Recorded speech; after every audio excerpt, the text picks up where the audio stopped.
Hii ni MTV1 online na kutangazia kwa njia ya mtandao kutoka eneo la Mashariki mwa Jamhuri ya Kidemokrasia ya Kongo, ikiwa ni tarehe 24 ya mwezi wa 6 mwaka 2025 katika siku za mvua katika baadhi ya mataifa na mikoa. Mimi ni Tryphon Odas, karibu. Na kukumbusha pia matangazo haya yanapatikana kupitia mitandao yetu ya www.mtv1news.com. Facebook ni MTV News DRC, Twitter ama X @MTVDRC, LinkedIn ni MTV News, pamoja na radio wa shirika za FM Kivu Kaskazini nchini DRC, ikiwemo Radio Oasis Beni, RTGR Butembo na Kirumba Rubero, Radio Setrobo huko Kimburu wilani Lubero, na RCK Rubero Lakovu huko Kiwanja cha Rushuru, na Global Weki huko Mtwanga Beni, Sek FM huko Masisi na LFM mjini Goma. Na moja kwa moja tuanze kutazama yale tulionao, na tunaanzia huko mashariki mwa Kongo DRC, mkoani Ituri, ambako kumeripotiwa hali ya ukame wa hali ya juu hadi mimea na visima kukosa maji. Kwa njia ya simu tunaye Konstantini Sambagarwa kutakiwa mjini Bunia.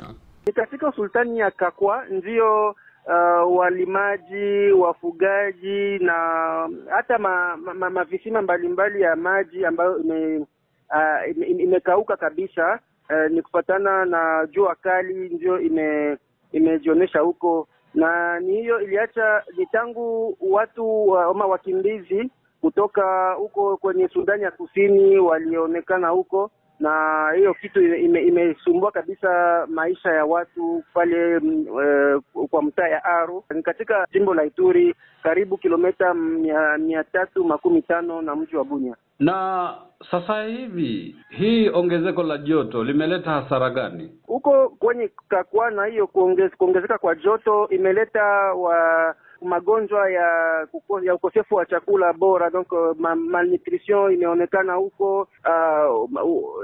Milimo imeharibika, wafugaji wamepoteza kabisa maeneo ambapo manyama zinapaswa kuwa zikienda kutumizia, na wakazi wakakuwa wameita viongozi waweze kuona namna gani ya kuweza kuwasaidia na wakiita vile wa shirika za kiutu kuweza kufanya juu chini ili waweze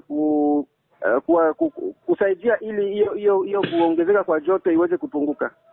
Huu kame, yani sesherese, unasema imetokea Kakwa iko wapi ukilinganisha mji wa Ituri, position geographique? Ndio, Kakwa imepatikana katika mtaa ya Aru. Kakwa iko usultani ya mtaa ya Aru, kando na huko kwenye Sudani ya Kusini. Yaani ni mpaka wa Sudani Kusini na Jamhuri ya Kidemokrasia ya Kongo. Na Jamhuri ya Kidemokrasia ya Kongo, ndio.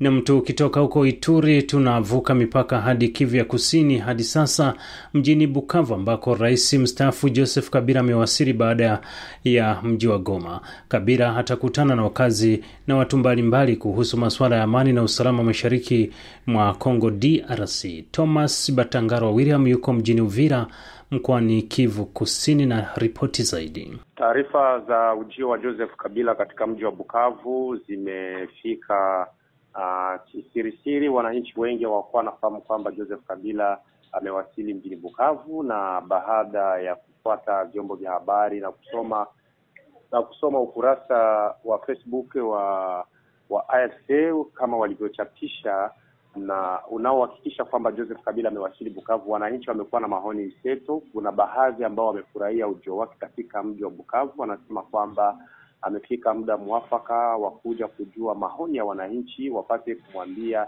kile wanachokuhitaji wakati huu mgumu.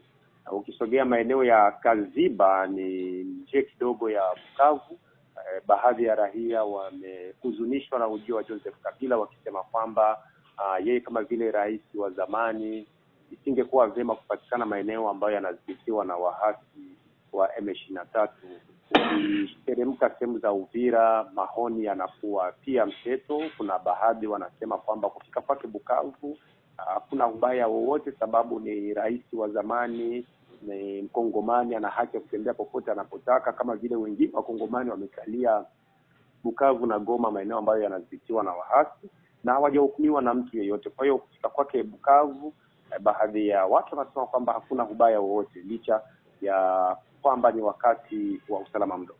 Mbali na hayo, hali ikoje kwa jumla mkoani Kivu Kusini?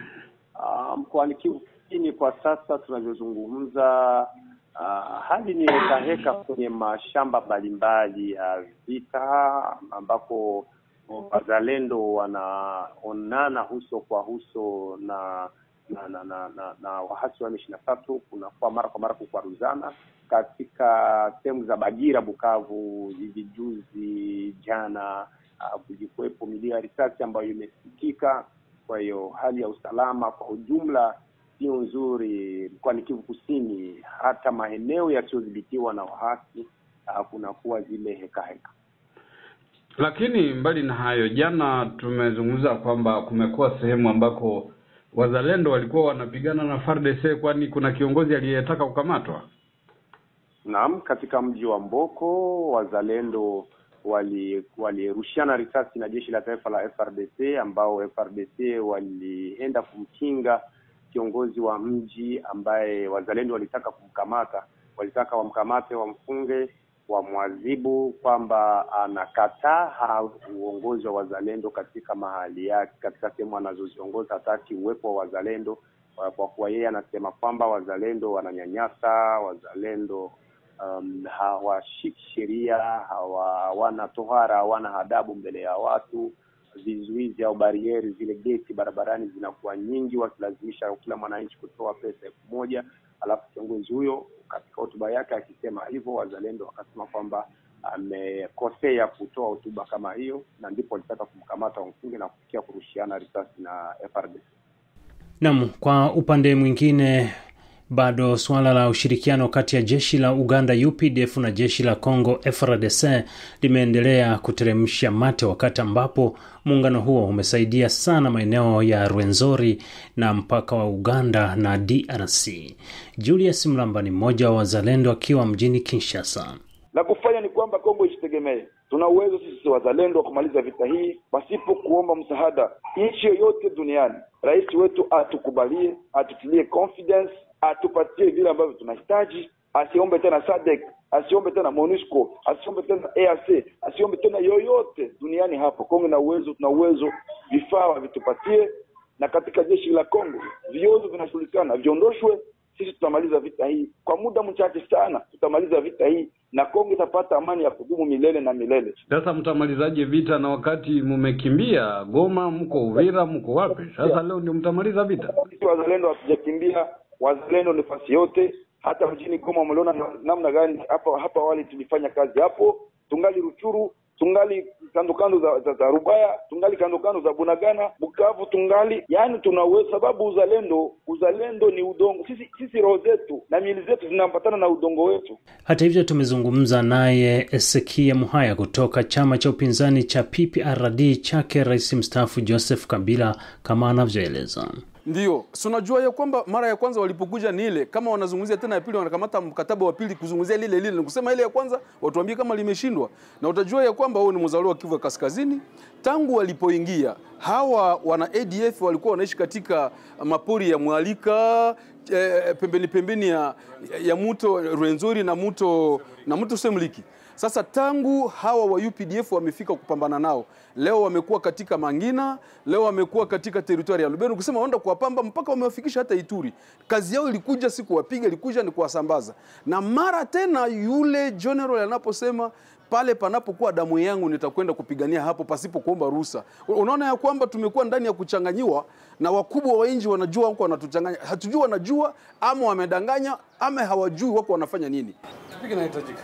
Mimi nafikiri kama vile Rais mstaafu Joseph Kabila ambaye ni rais wa chama chetu alipotangaza ya kwamba majeshi yote mageni yaondoke kwanza nchini kusudi utafute amani kati ya Wakongomani. Nafikiri ya kwamba tutarudia jambo hili. Ukifikiri experience tunayo wakati 2002 alipoanza kufanya mazungumzo, tulikuwa na jeshi karibu 10 katika nchi yetu.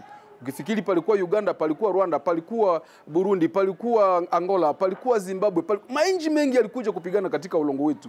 Lakini wakati Joseph Kabila kwa miaka 2009 alipochukua madaraka, kitu cha kwanza kilikuwa ni kufukuza majeshi yote ya nchi nyingine kusudi wakongomani kwa wakongomani wazungumuze, na tulifikia wakati fulani ya amani. Nafikiri ya kwamba ni ile tunapaswa kufikiria, tusiendelee kuhayarisha jeshi letu ambalo leo sasa hawana tena hata ruhusa ya kutamka, inaomba mwenye kutamka awe Muganda. Na hii inaleta haya. Yeye ni general, tuna mageneral zaidi ya 10 au 12.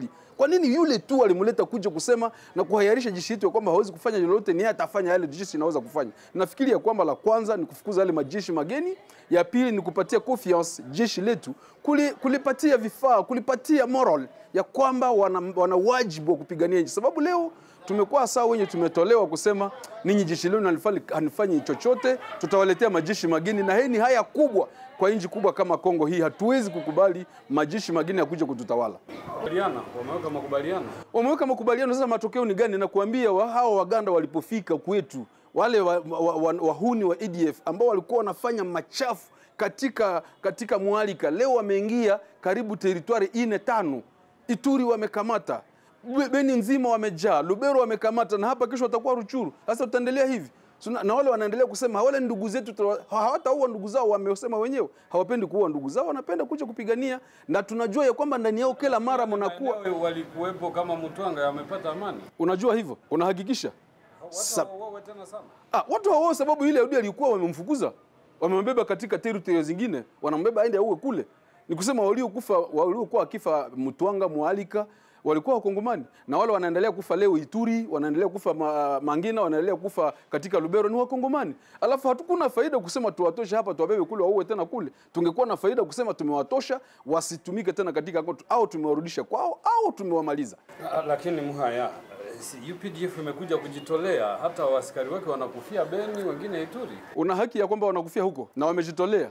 So unajua ya kwamba ndani ya nia za Yoweri Museveni na Paulo Kagame kuna mara nyingi kusema tungekata kidogo ya Kongo tukamate, tungekata kidogo ya Kongo tugabule. Alafu wakati wanatuma jeshi lao si kuja kutupigania sisi, wanakuja kutafuta zawadi iko wapi? Dhahabu. Wanakuja kutafuta wapi kuna madini kusudi waweze kukaa, wapi kuna miti ya kuuza, wapi kuna mashamba kakao waende uzishe. Hawezi kunidanganya na hii, hata kama wewe ni mpasha habari. Huenda wewe unahofia sababu unapewa ile wajibu ya kwamba unapaswa kusema vizuri hata watu ni wabaya, lakini kutangazia ya kwamba kwa sisi hatutakubali watu hao waendelee hivi. Nani mtoto yake alimtoa kuwa mzalendo, na ili government ndio alisema wazalendo watatupigania? Leo wanasema wanaleta Waganda wapige. Faida yetu ni gani ndani ya mambo haya, mpasha habari? Sisi Wakongomani tunafia nini? Vijana waliojitolea kupigania nchi wapigwe leo, tena wanapigwa na rais mwenye anatuma mwende mnipigie watu hao. Walimfanyia dhambi gani kusudi watese hivi? Na nani mwingine atakubali kuenda kupigana kama wamoja walienda kwenye jeshi, wanawaambia hamuko jeshi, Uganda ndio jeshi. Wengine walienda kwenye uzalendo, wanawaambia ninyi si watu mtauawa. Sasa faida yetu iko wapi? Sisi watoto ya Kivu ya Kaskazini, sisi watoto wa Kongo, faida yetu ni gani ndani ya mambo ya Tshisekedi? Huku wakazi wa mji wa Butembo wakilalamikia hali ya kuomba pesa watu wanaokwenda kutowatazama wafungwa katika gereza la Kakwangura, japo watu hao hutembelea huko kusaidia watu wanaopitia hali ngumu gerezani, lakini baadaye huombwa pesa na walinzi wa gereza katika uangalizi wa viongozi wa gereza ya mahakama. Namni hayo kwa siku ya leo. Karibu tena na asante kwa wakati mwingine. Mkiwa na taarifa yoyote mnaweza vile kushiriki matangazo yetu mkituandikia kwenye WhatsApp yetu ama kupiga simu. Mimi ni Tryphon Odes, kwa niaba ya wote ambao wamehusika kuandaa taarifa hii ya habari. Asante hadi wakati mwingine. Kwaheri.